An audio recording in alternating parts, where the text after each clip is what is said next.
Hepinize merhaba arkadaşlar. Bulunmaz YouTube kanalındasınız. Hepiniz hoş geldiniz. Bengal Master B12 yeni jenerasyon CNC makinamızı tanıtıyoruz. Bu video serimizin 3. videosu. Bengal Master, ben ve Harun Usta videoda karşınızdayız. Harun Usta'nın ilk video serisi, Türkçe video olarak da ilk video serimiz. Oluyor mu? Evet, Harun Usta ısınmaya çalışıyor projeye ama olacak galiba. Olacak. Bu videomuzda neyi tanıyacağız? Bu videomuzda spindle'ımızı tanıyacağız. Bengal Master Spindle'ı tanıyoruz. Hoş geldiniz.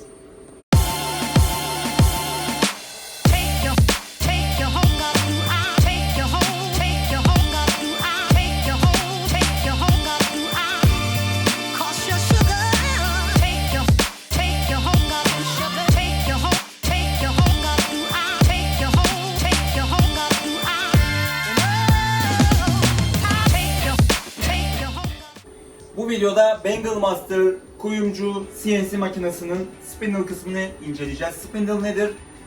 Makinenin en önemli parçalarından biri. Buraya kesici uçları takımlarımızı takıp gerekli ayarları verdikten sonra işlemeyi yaptığımız en hassas, hatta makinenin de tahminlerime göre %10, %15 bir maliyetini oluşturan çok ciddi bir parça. Trafik kazalarının en büyük sorumlusu, yanlış komut girdiğinizde bindirme dediğimiz işlem olduğu zaman, bindirdiği zaman makinemiz ilk hasar gören, muhtemelen de tek hasar gören parça spindle oluyor. O yüzden yine daha önceki videomuzda divizoru incelemiştik. Divizor gibi yine hassas bir parçamız. Bakalım spindle nelere yarar. Öncelikle size Bengal Master CNC makinesinden bahsetmek istiyorum. Bu video serimizi izlerseniz Bengal Master'ın her bir özelliğini tek tek anlattık. Bengal Master kısacası yüzük, alyans ve bilezik ve birçok altın, gümüş objeleri işlemek, üzerine model yapmak için yaptığımız bir CNC makine. En son geliştirdiğimiz yeni jenerasyon makinamız. Bengal Master'ın 50.000 devir hıza ulaşan ve 2.8 kW güce sahip, yani yüksek bir torka sahip bir spindle'ı var. Madem spindle'ı konuşacağız, madem spindle'ı tanıyacağız, ilk sorumu sana sormak istiyorum Harun Usta. Bengal Master ne kadar derinliğe ve ne hızla işlem yapabiliyor? Bengal Master spindle motorumuzun kuvvetli olmasından ötürü 1.5 milimlik bir kalemle 1.5 milim derinliğe tek seferde girebiliyoruz. Bu özellikle ne işe yarar diye soracaksınız. Alyanslarda taş yuvasları çok kullanılan bir model ve çok zaman alan bir model. Bunu tek seferde değil de kademe kademe yaparsanız çok uzun sürer. Ama spindle'ımız aşırı tork ve güce sahip olduğu için bunu tek seferde yapabiliyorsunuz.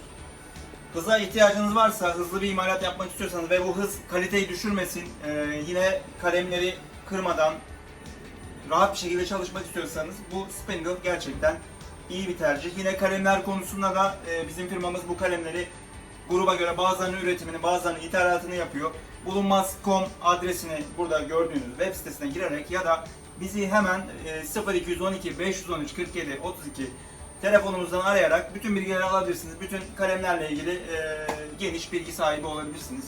Peki ikinci soruma geçmek istiyorum spindle ile ilgili. 2.8 kW'lık bu ciddi bir yüksek bir kilowatt. Yani mesela normal bir araba 100-110 beygirdir, 120 beygirdir. Hani 200 beygir bir arabayı alıp da kullanmak, hani özel bir ilgi alanı olmadıkça kimse gidip de 200-225 beygir bir araba almaz doğal olarak. Bu makinede de piyasadaki makineler 1 kW, 1.2 kW kullanırken sanırım bu senin tercihindi veya yine yani sonuçta biz yıllar önce bu spindle'ı kullanmıyorduk. Müşterilerin talepleri doğrultusunda gidip de bunu araştırdık, bulduk. 2.8 kW, hani 1.2 neredeyse 3 kat kuvvetli bir spindle kullanıyoruz. Yine 50.000 devire ulaşan bir spindle ve yüksek torktan dolayı hız arttığı zaman mesela piyasadaki 60.000 hatta bazen 70.000 devir spindle'lar böyle yüksek zorlandıkları zaman hemen 25-30 bin lira düşerken bu hızını koruyor torktan dolayı.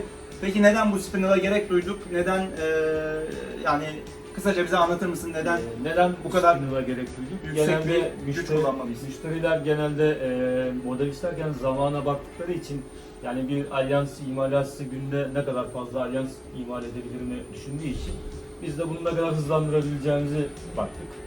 Bunun da en önemli noktalarından bir tanesi kesme dediğimiz, yani bir motorla 0.10 keserken biz bu motorla 0.30 kesim yapabiliyoruz. Tek seferde gibi. Tek seferde. Yani 0.60. Yani adam 3 seferde yaptığını tek seferde yapmış. Aynen öyle. Yani bu sefer ne yapmış oluyoruz? İmalatı 2 kat, 3 kat hızlandırmış oluyoruz.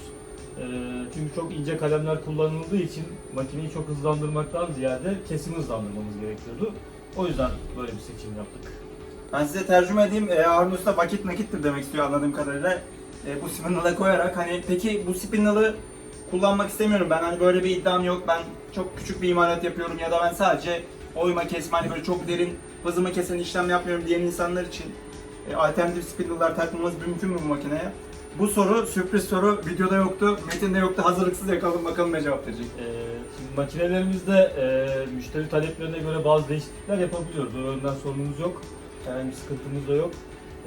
Ama biz öncelikle bu spindle'ı tavsiye ediyoruz ama müşteri ısrarla ben bunu istemiyorum, başka bir spindle istiyorum derse de tabii her türlü Fiyat farkı da çok yok zaten, hani değmez, ben olsam yani her türlü çok küçük bir değişikliği fiyat farkına yapabiliyoruz. bu kadar hani kuvvetli bir spindle almak varken. Bazen bu tarz işler için 2-3 gün ormana gitmemiz gerekse de halledebiliyoruz. Orman deyince şimdi alaka demeyin arkadaşlar, ilk videoyu, bu serinin ilk videosunu izleyen varsa biliyorsunuz Harun Usta yeni makine geliştireceğimiz zaman 2 günle 20 gün arasında değişen zamanlarda izin istiyor. Ben ormana gidiyorum deyip, ben hani böyle Karayiplere gider, Domini'ye gider, Porto Rico'ya gider diye böyle adamdan böyle büyük şeyler beklerken ben diyor Bolu Dağı'na gidiyorum, kapanıyorum diyor.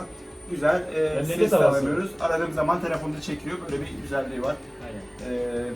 Bir başka sorum olacak. Peki bize en çok gelen sorulardan biri tabii ki sonuçta altın üretiyoruz ve gösterişe dayalı ve dikkat çekmesi gereken bir ürün, çok fazla parlaklık gerekiyor. Ben ürünlerim parlamıyor diyor. Yurt dışında olsun, Türkiye'de olsun ne kadar fazla parlarsa o kadar iyi tabii ki Bilezik Alyans. Bu parlaklığı daha üst düzey elde etmek için neler tavsiye ediyorsun? Tabii ki spindle ile ilgili. Spindle'la en bağlantılı soru olduğu için şimdi soruyorum. Bununla ilgili tavsiyemiz motorun yine aynı noktaya geleceğiz ama güç ve hız. Yani motor ne kadar süratli dönerse Hızlı dönmesi gerekiyor. ve güçlü olması gerekiyor. Kalem o kadar rahat altın üzerinde işleme yapabilsin. Tabii burada kalemlerin de iyi olması gerekiyor. Kalemleri nereden alıyorsun? Yani biz genelde bulunmaz kuyumculuktan alıyoruz. Arkadaşlar sadece makine üretmiyoruz, kalem de üretiyoruz. Bazı kalemlerde ithal ediyoruz.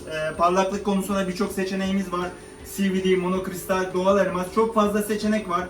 Kalemle ilgili de kanalımızdaki diğer videoları izleyebilirsiniz. Bu seçenekler ürününüze göre söylerseniz 14 ayar, 18 ayar yapıyorum, platin yapıyorum, altın yapıyorum, gümüş yapıyorum.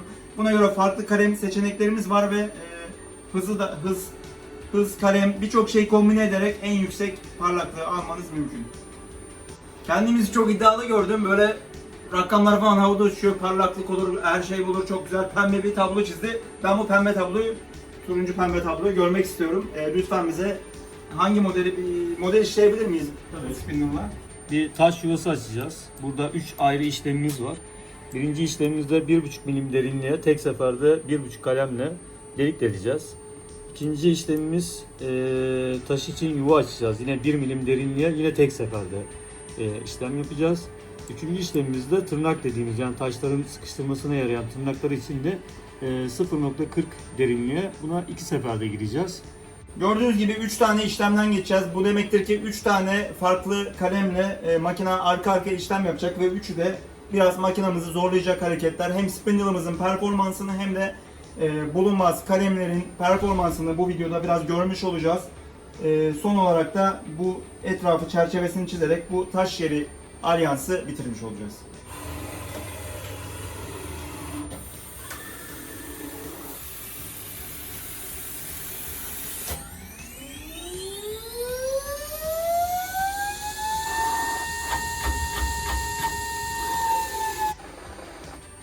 Burada takım değiştirme işlemini görüyoruz. Birinci işlemi makine hızlı bir şekilde bitirdi. Delikleri deldikten sonra 10 takım değiştiricili kutudan doğru kalemi alıp ikinci operasyona başlıyor.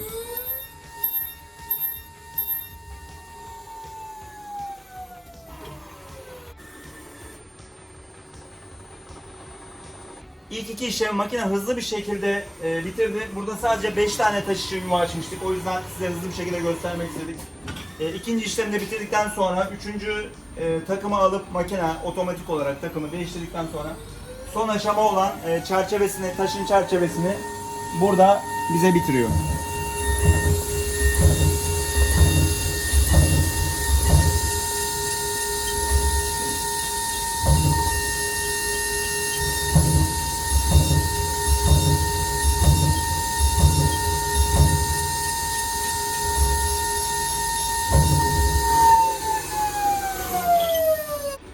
Master modeli hızlı bir şekilde işledi. 3 tane kalem kullandık. 2 kere kalem değiştirmiş oldu dolayısıyla.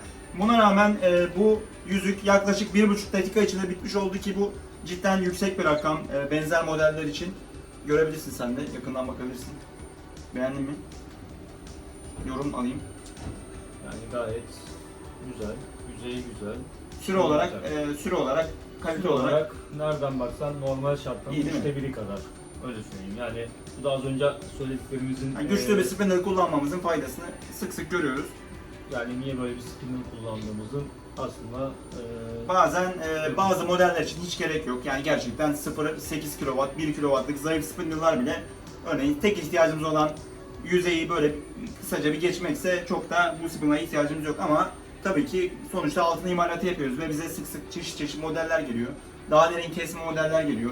Hani bu komple kenarına aldığımız modeller geliyor. Bunlarda da bu tip spinner'a ihtiyaç duyabiliyoruz. Spindle diyorum, ne demek bu? Buradaki işlemleri yapan motorumuz. Bir sonraki videoyu izlerseniz zaten bu Spindle'ın 10 tane takım değiştiricili bir otomatik takım değiştirmesi var. Bu takım değiştirmenin ne demek olduğunu, nasıl faydalanabileceğinizi, hani tabii ki hiçbir zaman 10 tane takımlık bir model yapmıyoruz ama 3-4 neredeyse 5 modele kadar takım değiştirerek nasıl çok daha farklı, bu tek makineden mi çıktı diyecek modeller yapacak örnekler göstereceğiz. Bir sonraki videomuzda izleyebilirsiniz. Başka bir şey var mı unuttum bu Spindle'la ilgili? şu an için Böyle bir parça. güzel.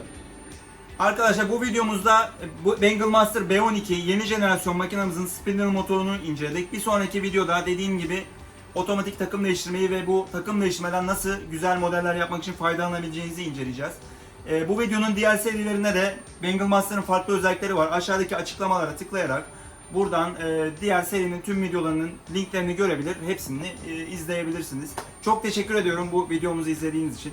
Videoların devamı için aşağıya yorumlara not bırakmayı unutmayın. Çünkü gerçekten tamam çok fazla konu var video çekeceğiz ama biz de sonuçta kısıtlı bir sektördeyiz. Kuyumculuk sektöründeyiz ama bazen konu bulmakta sıkıntılar çekiyoruz. Eğer yorumlara fikirlerinizi yazarsanız en uçuk fikirlere bile açığız. Çeşit çeşit videolar çekebiliriz, yarışma videoları yapabiliriz. Çeşitli sektörden arkadaşlarla ortak beraber videolar çekmek istiyoruz. Hepsinin zaten projelerimiz var. Onları da hazırlıyoruz. Harun Usta da bu yeni video serimizin ilk konuydu. Ben de çok teşekkür ederim. yorum olarak makineyle ilgili ya da farklı fikirlerle ilgili yorum yazarlarsa biz de bunları değerlendirebiliriz. Her türlü yorumlar, teknik yorumlarınızı da bekliyoruz. Makine neden bu var, neden bu yok, bunu koysanız iyi olmaz mı? Gerçekten sizden gelen fikirlerle biz zaten yeni geliştirdiğimiz her şeyi müşterilerimizden veya mesai arkadaşlarımızdan, çalışma arkadaşlarımızdan aldığımız böyle anlık, hiç aklınıza gelmeyecek fikirlerle geliştiriyoruz. Bu yüzden yorumlarınız gerçekten önemli.